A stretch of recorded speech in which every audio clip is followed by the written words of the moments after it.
Première journée de la King Salman Club Cup terminée, il est donc temps d'en dresser le bilan. Mais avant de dresser le bilan, qu'est-ce que la King Salman Club Cup? Recontextualisons un peu les choses. C'est tout simplement une coupe arabe des clubs. Alors pourquoi elle s'appelle King Salman Club Cup et pas coupe arabe des clubs tout simplement? Parce qu'en pratique, cette coupe prend le nom d'une personne influente où la compétition est jouée. En l'occurrence, la compétition se joue en Arabie Saoudite. Donc ils ont pris le nom du King Salman, du roi Salman, le roi d'Arabie Saoudite. Lorsqu'elle a eu lieu au Maroc, la compétition s'appelait compétition Mohammed VI. Lorsqu'elle a eu lieu aux Émirats Arabes Unis, elle a pris le nom de Sheikh Zayed, etc., etc. Mais ceci n'est pas toujours le cas, car lorsqu'elle a eu lieu il y a quelques années en Égypte, elle portait tout simplement le nom de Coupe arabe des clubs et non pas le nom d'une personne influente en Égypte. Et pour ce qui est maintenant de la compétition, à l'instar de la Coupe arabe des nations, la Coupe arabe des clubs, on a des équipes qui sont d'office qualifiées, tandis que d'autres équipes doivent passer par des phases de qualification en élimination directe.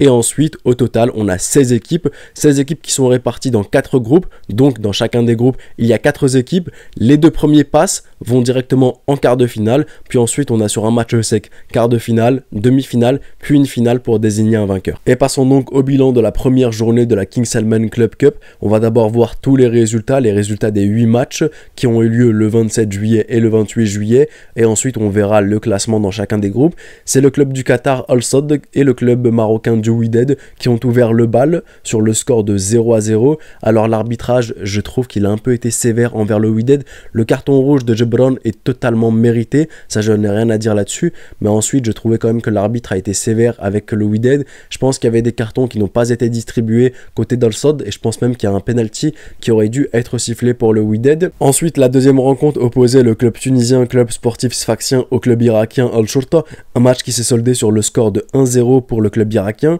On a eu par la suite le club libyen Al Ahli Tripoli contre Al Hilal, le club saoudien, un match qui s'est soldé sur le score de 0-0. Et pour le coup, je l'ai regardé ce match-là et c'était vraiment une purge désastreuse.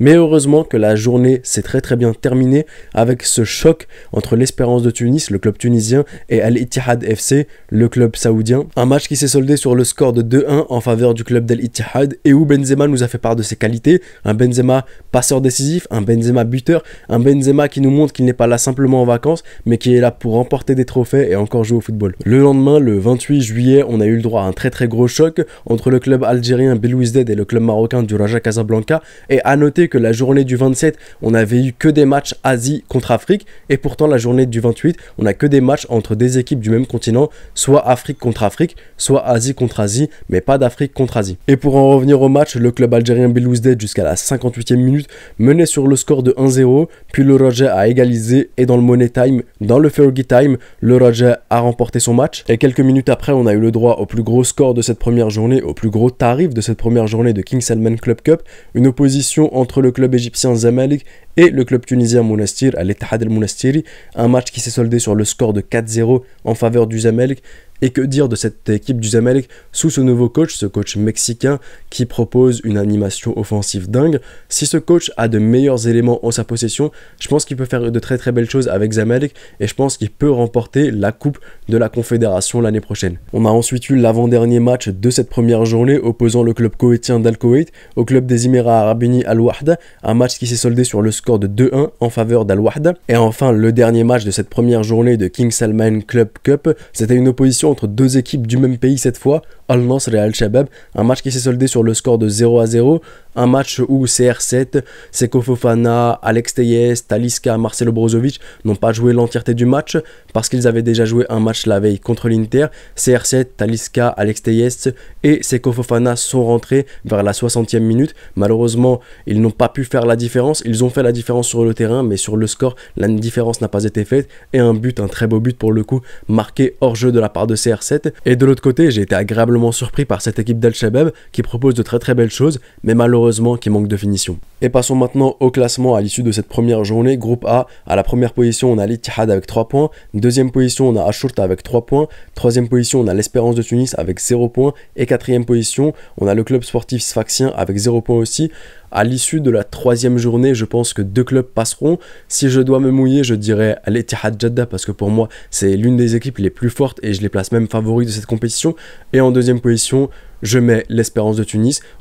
Hier, ils ont perdu, avant-hier même, ils ont perdu parce qu'ils jouaient pour moi l'un des favoris de cette compétition, mais contre le club sportif Sfaxien, je pense qu'ils vont prendre les 3 points, et contre Al-Shorta aussi, je pense qu'ils vont prendre les 3 points. En ce qui concerne le groupe B maintenant, on a eu le droit qu'à des matchs nuls sur le score de 0-0, aucune équipe n'a marqué ne serait-ce qu'un seul but, le classement n'est même pas fait par ordre alphabétique, on a tout d'abord à la première position Al-Sadd, à la deuxième position on a Al-Hilal, à la troisième position on a l'Ahli Tripoli, et à la dernière position, quatrième position, on a le Wydad Casablanca.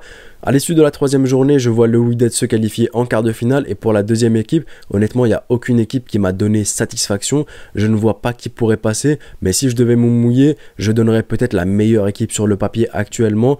Mais malgré cela, ils ont quand même un coach qui propose pas vraiment de réel jeu. Je parle bien entendu du tacticien portugais Jorge Jesus, et bon bah voilà, je dirais El Hilal en deuxième position. Groupe C maintenant, à la première place on a Zamalek avec 3 points, deuxième place on a Al-Shabab avec 1 point, troisième place on a Al-Nasr avec 1 point, et dernière place on a Al-Ittihad Al-Monastiri avec 0 point. À l'issue de la troisième journée, par rapport à ce que j'ai vu lors de cette première journée, je vois Zamalek se qualifier en quart de finale, et le deuxième de ce groupe là, je me mouillerai, mais c'est vrai que les vérités d'aujourd'hui ne sont pas les vérités de demain, mais de ce que j'ai vu de la part d'Al-Shabab, il manque cruellement de finition, et je pense que ça va leur coûter cher. Là où Al-Nasr, je pense qu'ils auront cette finition là, et je vois donc Al-Nasr aller en quart de finale, et si je me trompe, vous aurez le droit de me terminer. Et enfin, le dernier groupe, le groupe D, on a à la première place Al-Wahda avec 3 points, deuxième place le Raja Casablanca avec 3 points, troisième place on a Belouizdad avec 0 points, et dernière place on a Al-Koweït avec 0 points. Et de ce que j'ai vu de cette première journée,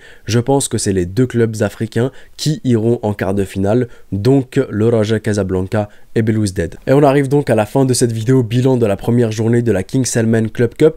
Lorsqu'on prend les deux premières équipes, à l'issue de cette première journée de chacun des groupes, on constate qu'il y a 6 équipes asiatiques pour 2 équipes africaines. Alors bien entendu, ce n'est pas un combat Asie-Afrique, mais je trouve ça tout de même intéressant à relever, et je pense tout de même qu'à l'issue de la troisième journée, Belouizdad va monter, l'Espérance de Tunis va monter, le Wydad aussi va monter, et que ça va un peu plus rééquilibrer les choses.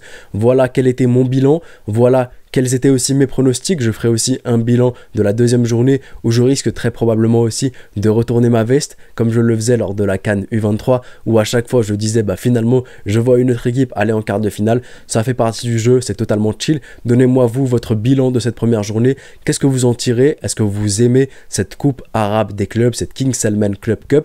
Quels sont vos pronostics? Dites-moi qui ira en quart de finale, dites-moi qui sont aussi vos 3 favoris pour remporter la compétition. Je me ferai un plaisir de tous vous lire. C'était le petit pharaon, prenez soin de vous et de vos proches, et je vous dis... Arrivederci.